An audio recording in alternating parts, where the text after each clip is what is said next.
Hello everyone, welcome to the JW Review. My name is Mike Felker, and we are looking at the September 2024 Watchtower Study Edition and study article number 38, titled, Are You Heeding the Warnings? And the key text here is Matthew 24:40, and that reads, Then there will be two in the field, one will be taken and one will be left.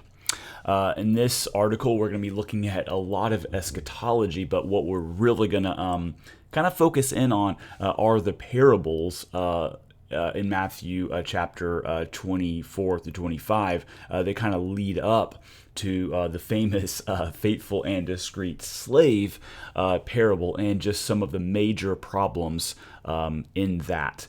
A lot of this won't be new, but there's some points here that are really worth pointing out and emphasizing.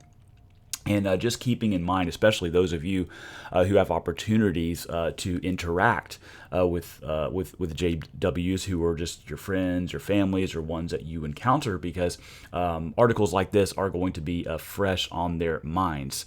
So we're going to jump right in. We live in a climactic time. Soon, Jesus will judge every living person. The word soon has just completely lost all meaning in Watchtower literature. Whether it's the word soon by itself, very soon, or we're in the final part of the last days, or the final part of the last of the final part of the last of the last of the last of the final part of the end part of the last days. It's all just completely lost its meaning because you can only use the word soon and all these other qualifiers so many times after such a period of time to where it's just it's lost all meaning. I mean, if your kids, if you told them, hey, go clean your room, and they say, oh, I'll do that soon, and it's been weeks, and you're like, hey, didn't you say that you're going to be doing that soon? Just the words have lost all meaning, and you wouldn't accept these words soon or very soon or final part.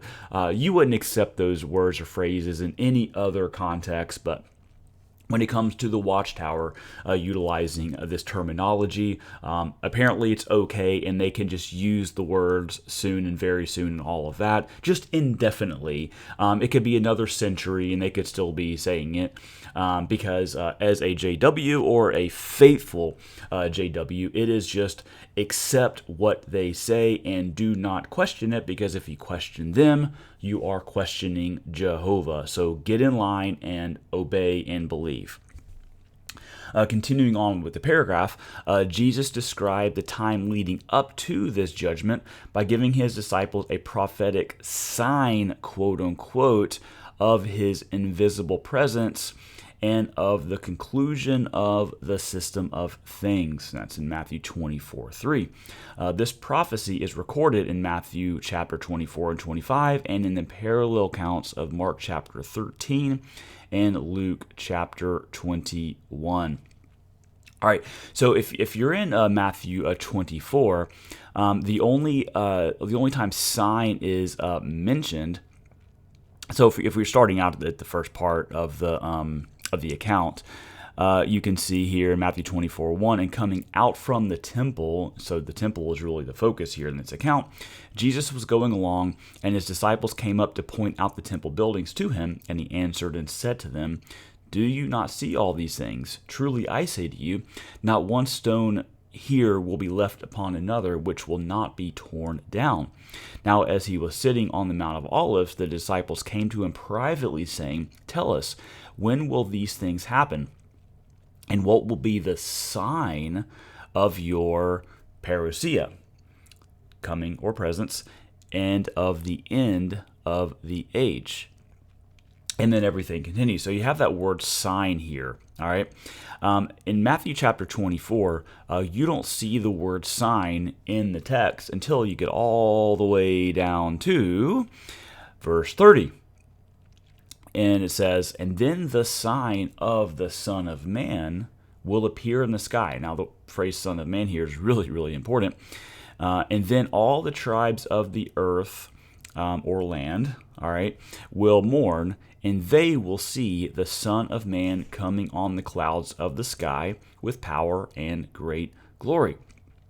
So in Matthew chapter 24, this is the only place where sign is mentioned.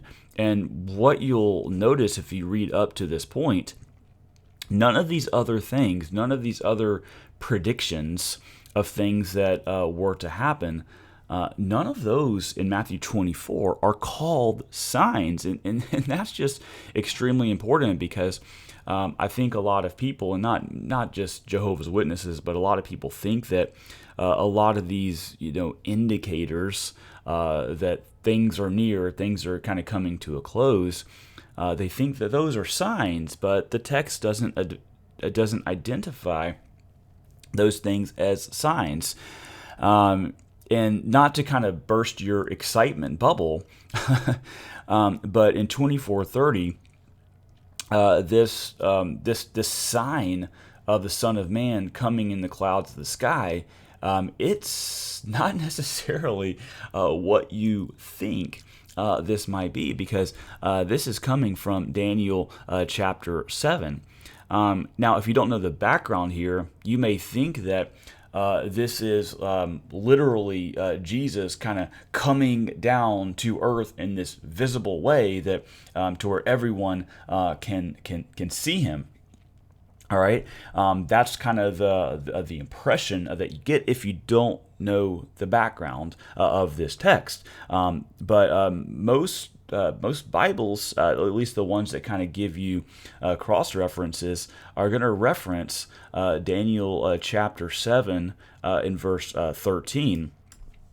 And that's going to give you some very important background here. It says, I kept looking in the night visions, and behold, with the clouds of heaven, one like a son of man was coming, and he came up to the Ancient of Days, and came near before him, and to him was given dominion, glory, and a kingdom, that all the peoples, nations, and men of every tongue might serve him. His dominion is an everlasting dominion, which will not be taken away, and his kingdom is one which will not be destroyed. What you notice here is the direction of the coming. It's not a coming down to earth. It's actually an ascension to heaven. To go up to the Ancient of Days, which is God. Okay, so Jesus is resurrected. He's ascending to God, and he's given this authority. That is the sign that Jesus, upon his ascension, was ruling and reigning. That's why Jesus says in Matthew 28 that all authority in heaven and on earth has been given to me. So that is the sign. It's his rulership. It's the kingdom. All right. So that's just so important to point out. Now, if you go to Luke 21, which are the parallel accounts, we do actually have signs that are mentioned. So Luke 21:11. Which says, and there will be great earthquakes, and in various places famines and plagues, and there will be terrors and great signs from heaven. All right, and then if you go down to verse 25, that's where he says, and there will be signs in the sun and moon and stars, and on the earth anguish among nations, and perplexity at the roaring of the seas and the waves. Now, we could spend a lot of time going through all of this, but the celestial signs, all those things too, have a background in the Hebrew Scriptures. This is not the first time apocalyptic signs have been mentioned. Especially in the book of Isaiah, you can see the judgments that took place in those days, or kind of surrounding those days, apocalyptic signs, right? This is language that has been used before, and taking it literally oftentimes just doesn't work. It's really the modern reader that looks at these things and says, "Oh my gosh, sun and the moon and the stars, this is going to be just these grand celestial signs that we're actually going to be able to look up there and see." It's really modern readers who do that. The ancients, they that's just not how they did it, and you can actually go back and look at that. If you just want one example, you can go to Isaiah chapter 13, and you can see some of these celestial things. Like in verse 10, it says, "For the stars of heaven and their constellations will not flash forth their light. The sun will be dark when it rises, and the moon will not shed its light. Thus I will punish the world for its evil and the wicked for their iniquity." Right? And you may think that this is like, in verse 13, "And therefore I will make the heavens tremble, and the earth will shake from its place in the fury of Yahweh of hosts in the day of his burning anger." And if you go down and look, these are local judgments. These are local judgments against people in those days. It says in verse 19 that this is for like Babylon, right? So these celestial signs are just not. These are just not new, and these are just so important. So these can be viewed as signs, right? But it's not always the kind of sign that you might be thinking about. All right. So let's continue on. Paragraph 2. Now we could spend like literally like an entire hours going through all that. So really, this is just sort of in passing, but I think it's really important to remind us about interpreting these apocalyptic texts like Matthew 24, Luke 21, and Mark chapter 13, viewing those actually in their historical context, using the language that people of those days would actually understand and be able to relate to based on their familiarity with the Hebrew Scriptures. Paragraph 2. Jesus provided helpful warnings by means of 3 parables. These are parables of the sheep and the goats, the discreet and foolish virgins, and the talents. Each parable helps us to understand how a person's behavior will affect the way he will be judged.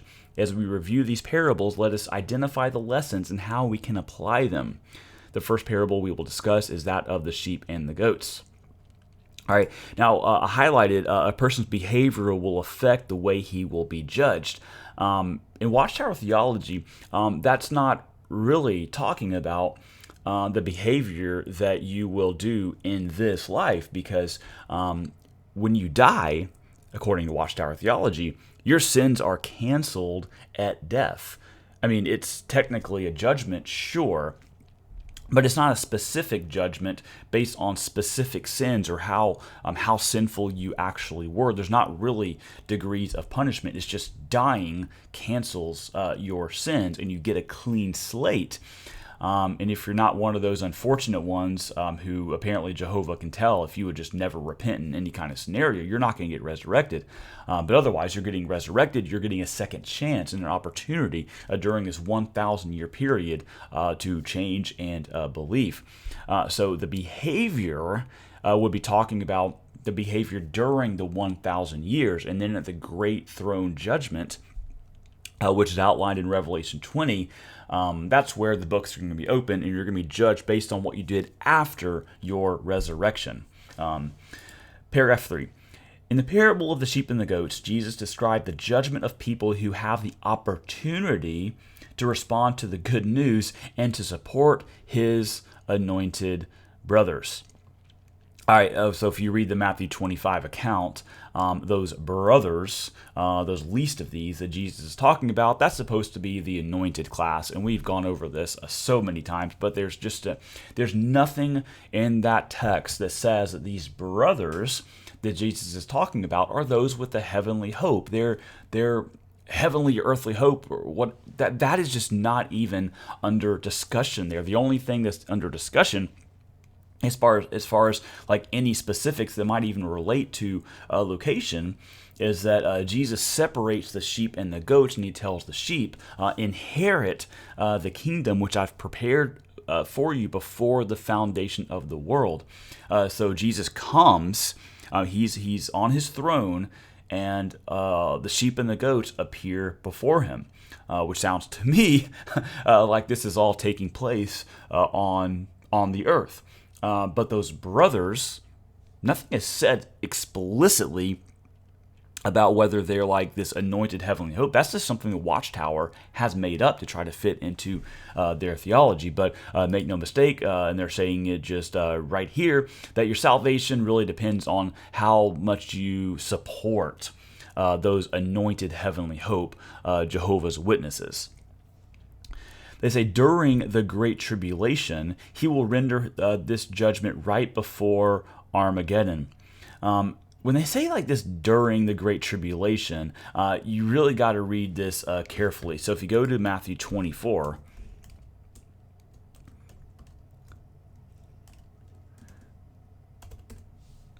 all right, so Matthew 24:29 says, but immediately after the tribulation of those days, the sun will be darkened, and the moon will not give its light, and the stars will fall from the sky, and the powers of the heavens will be shaken. You remember that language we just read from Isaiah 13? Yeah. And then the sign of the Son of Man will appear in the sky, and then all the tribes of the earth will mourn, and they will see the Son of Man coming in the clouds of the sky with power and great glory. And then in verse 31, it says, and he will send forth his angels with a great trumpet, and they will gather together his elect from the four winds, from one end of the sky to the other. And according to Watchtower theology, that is the gathering of the anointed class. They get recreated into spirit creatures and go to heaven to rule and reign with Jesus. That is the Watchtower theology. So what I said here as a note is, according to 24:29, the gathering of the anointed doesn't happen until after the tribulation. So how could the judgment happen during the tribulation? Right? Because it says here, Jesus described judgment of people who have the opportunity to respond to the good news and to support his anointed brothers. During the great tribulation, he will render this judgment right before Armageddon. But how does that work? Because these events don't take place until after the tribulation. So how does that work? I don't understand it. I don't understand how the Watchtower can say things that are during the Great Tribulation that actually happen after the Great Tribulation. Right? Because this coming of the Son of Man, right, which as far as I know, according to Watchtower theology, is the Son of Man coming and separating the sheep from the goats and then rendering judgment. That happens after the Great Tribulation. Not during, but after the Great Tribulation. How does the Watchtower miss this? Who's writing these articles? I don't know. Paragraph 4. Bible prophecy shows that as Jehovah's appointed judge, Jesus will be righteous in his judgment. He observes the conduct, attitude, and speech of people, including how they treat his anointed brothers. The text doesn't say anything about how they treat those with a heavenly hope, or that there's even a heavenly hope. It's not there. Jesus will know who gave support to his anointed brothers and their work. One of the primary ways that sheep-like ones support Christ's brothers is by assisting them in their preaching work. Okay, what I pointed out here is we're not supposed to be concerned with how many anointed there are or what their identity is. And so it's just like a general supporting. So if you're a Jehovah's Witness, just going out and doing the preaching work, you're supposed to be assisting these anointed. You're not supposed to care like who they are, whether they identify. You're not supposed to concern yourself with that. Just by going out and doing that, you're somehow supporting these ones. And there's no distinguishment saying these anointed ones are like leading the efforts. There is none of that. This language here would make you think that there are, that, hey, here's the anointed, they're leading the efforts, and and you're all supposed to kind of follow along with them and partner with them. No, there's none of that. You're not supposed to even really know or even care who they are, but just by going out and doing that, you're somehow supporting them. So this language has never made sense to me. Those who provide the support will be judged as righteous, and they will have the prospect of everlasting life on earth. Now, when I was for the longest time, when I was kind of studying Jehovah's Witness theology, I just never understood what the prospect of everlasting life meant. But what that really means is you don't actually attain this everlasting life. It doesn't come to fruition until after a 1,000-year period to where you have to like prove yourself worthy. You have to attain perfection. Only then have you officially gained everlasting life, because up to that point, I mean, you could just lose it. At the drop of a hat, you could just lose it. They continue, what a marvelous reward for those who keep their integrity. By remaining faithful during the Great Tribulation and beyond, they keep their names in the book of life. And they've said elsewhere that your names are basically written in the book of life just in pencil. In pencil. And how does that make you feel, that your name is just written in pencil, which means it could just get erased. It could get erased at any minute. How does that make you feel? What confidence does that give you? For me, that would not give me a lot of confidence. But you've got to work. You've got to keep your name in that book. Paragraph 5. Prove yourself faithful and loyal. Jesus' parable of the sheep and the goats focuses primarily on those who have the earthly hope. Where does it say that? It doesn't. They express their faith not only by assisting Christ's brothers. I mean, this is like the third time they've like highlighted that. It's about assisting Christ's brothers, and that's what your salvation depends on. So assisting them in the preaching work, but also by loyally accepting the lead of a small group of anointed brothers whom Jesus has selected. There it is. It's ultimately your support of the governing body in obeying everything that they teach, even when they're wrong. Okay, let's skip over, and we're going to look at, at paragraph 6, in the parable of the virgins, Jesus spoke of the 10 virgins who went out to meet a bridegroom. They all hoped to accompany the bridegroom to his marriage feast. Jesus described 5 of them as discreet and the other 5 as foolish. The discreet virgins were prepared and vigilant. They were ready to wait for the bridegroom as long as needed, even if he arrived late at night. Thus, they brought oil lamps to provide light in the dark. They even bought extra oil in case the bridegroom should delay. So they were prepared to keep their lamps burning. When the bridegroom arrived, the discreet virgins went in with him to the wedding feast. In like manner, anointed Christians who have proved ready by remaining vigilant and faithful until the coming of Christ will be judged worthy of joining the bridegroom, Jesus, in his heavenly kingdom. What of the 5 foolish virgins? Now, the big question here, and this is really the case for all of the parables that are being discussed in this article, is where is the heavenly hope mentioned and identified? The answer is nowhere. This is Watchtower making things up to suit their theology. And the reason they're doing that is because by the time we get to the faithful and discreet slave parable, you have to view that as a Jehovah's Witness. That, well, previously that was talking about all the anointed class, but now it's only talking about the governing body. And this is just one of the big inconsistent problems with the discussion of these parables, is up until the faithful slave parable, those are just talking about the anointed class in general. But the faithful slave parable, for some reason, it shifts to this like small and exclusive group. Why? Why does that shift? And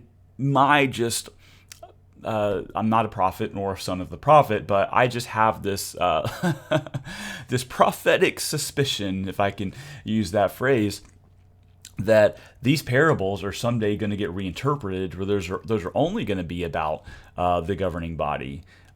Because there's really just no break in thought. Like, why can't you just have all of these parables up to the faithful, discreet slave, all of those talking about just one group? It doesn't make sense to kind of shift that when you get to the faithful slave parable. It's just totally inconsistent, and the Watchtower just doesn't really give any good reasons for doing that.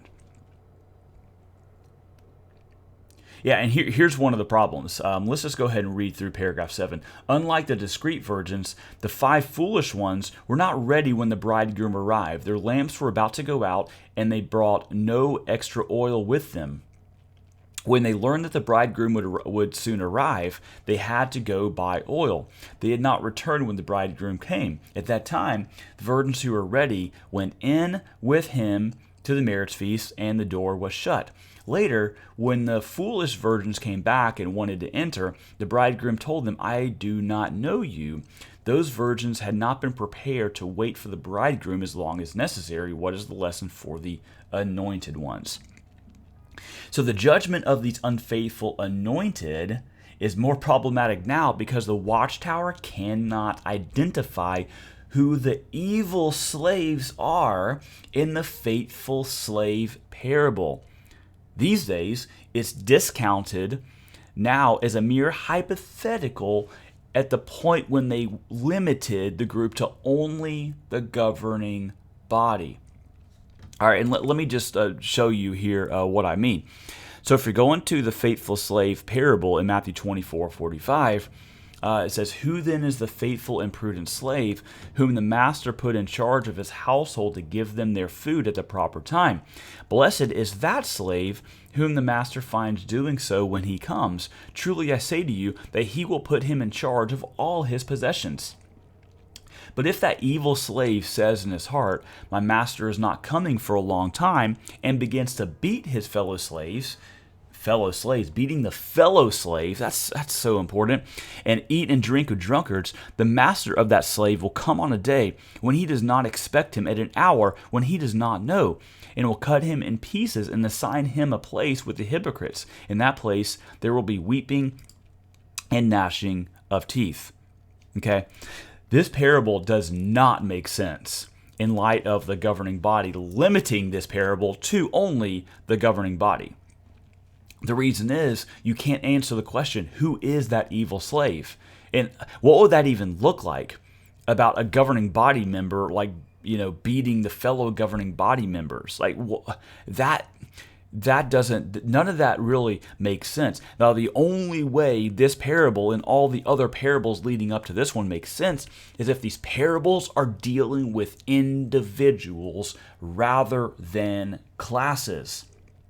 Because if you view this parable or the other parable as classes, then you have to say that there's a faithful slave class and then there's like an unfaithful slave class. And that just doesn't work because you can't answer who is the unfaithful slave class. And in addition, if you look at the parallel account to this in Luke, Luke talks about different slaves receiving, or different evil slaves receiving different degrees of punishment.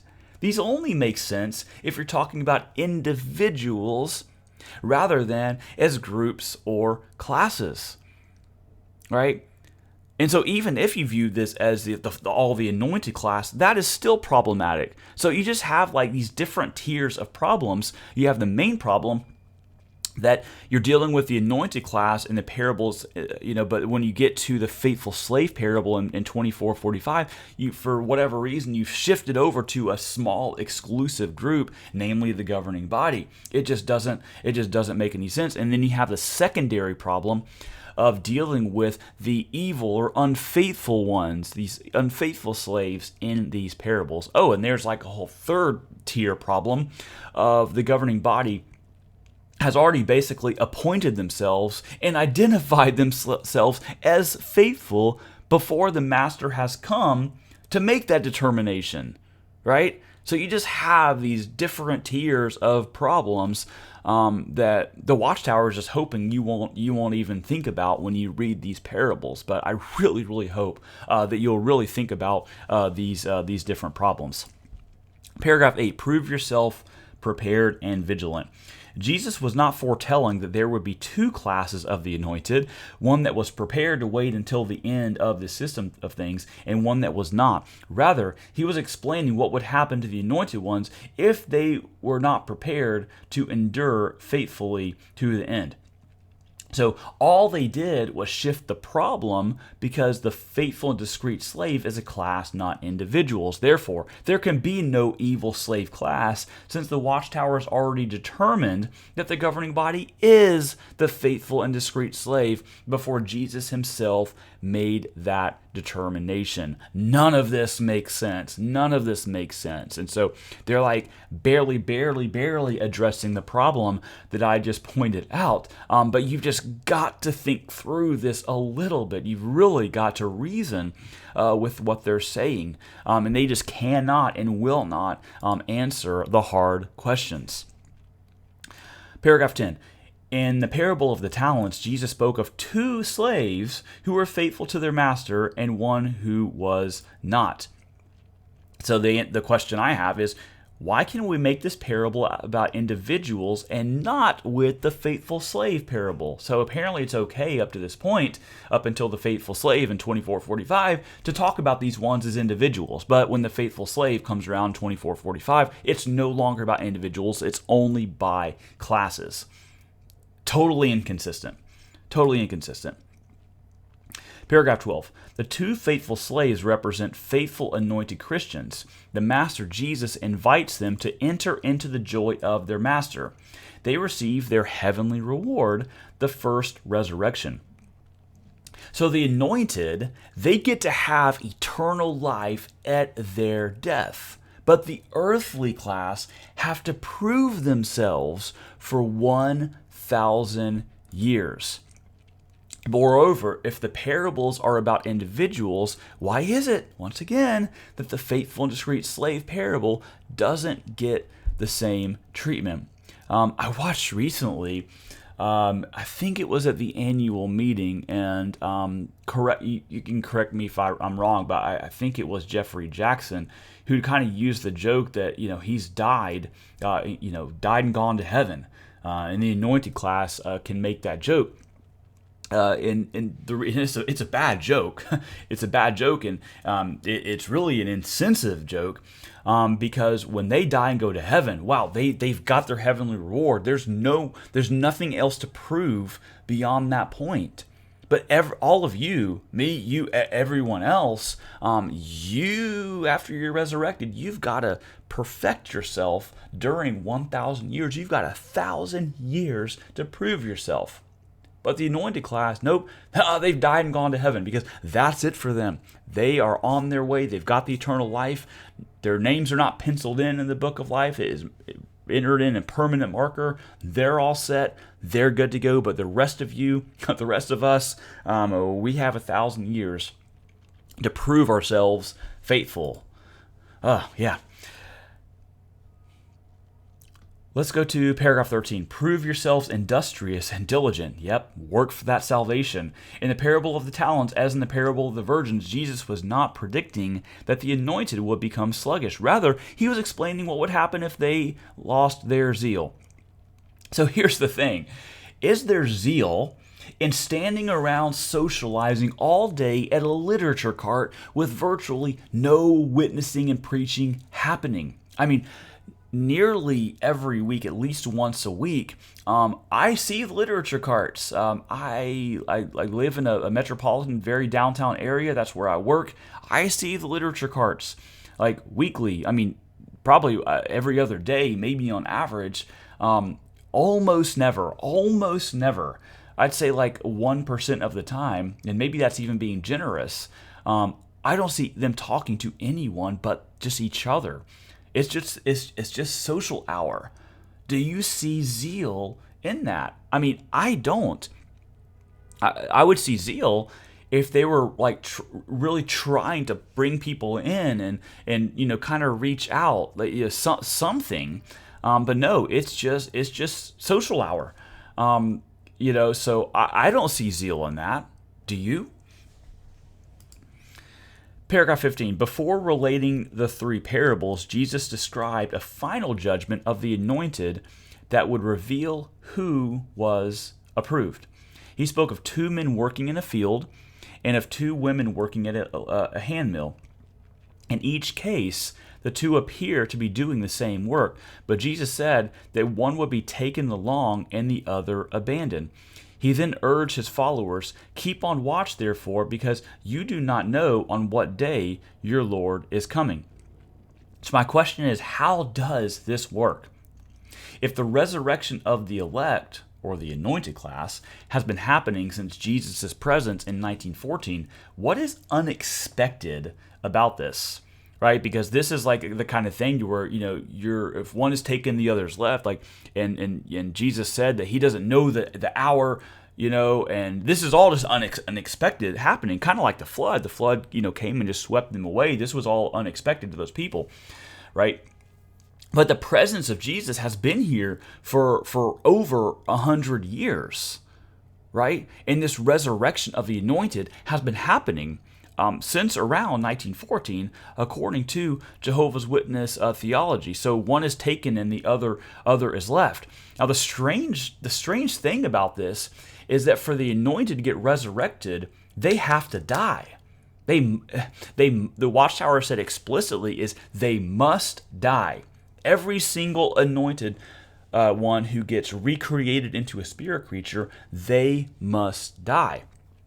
All right. So if the one who is taken and the other is left, if that's talking about the anointed class, getting resurrected, which I assume that it is, what does that even look like?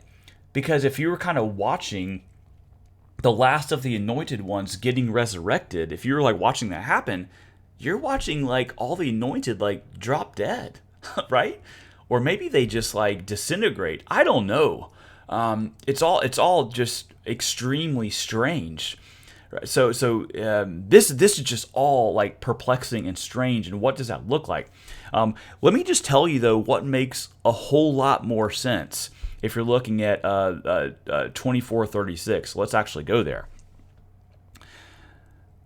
24:36. But of that day and hour no one knows, not even the angels of heaven, nor the Son, but the Father alone.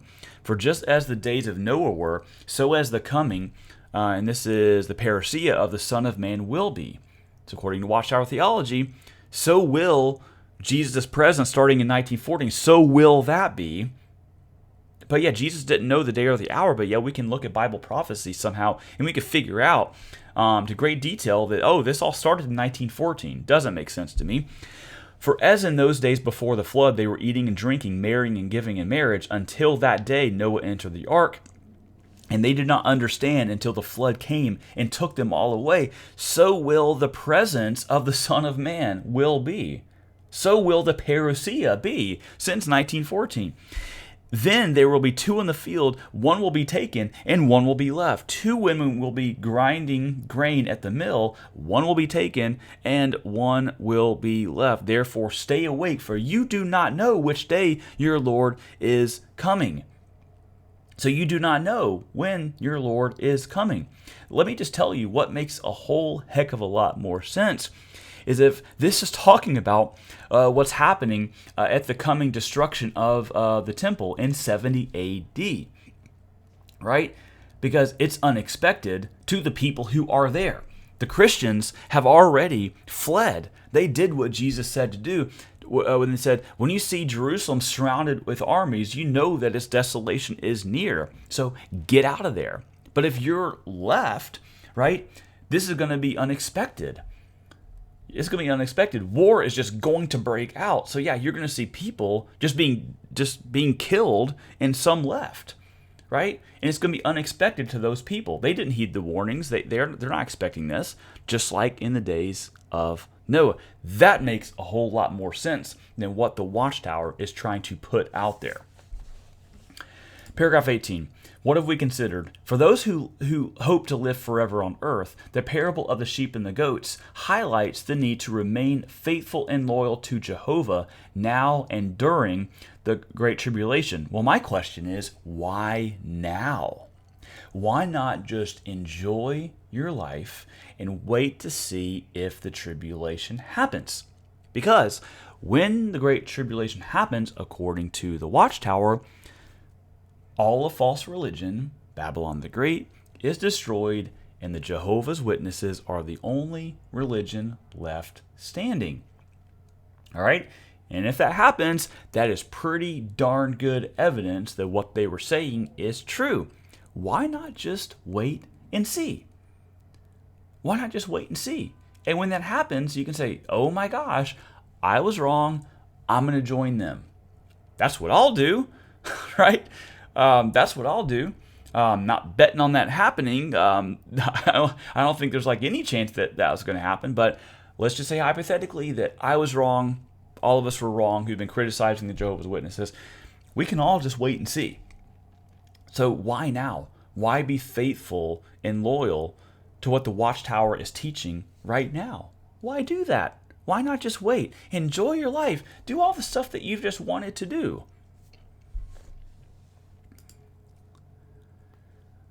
Okay, let's go down to paragraph 19.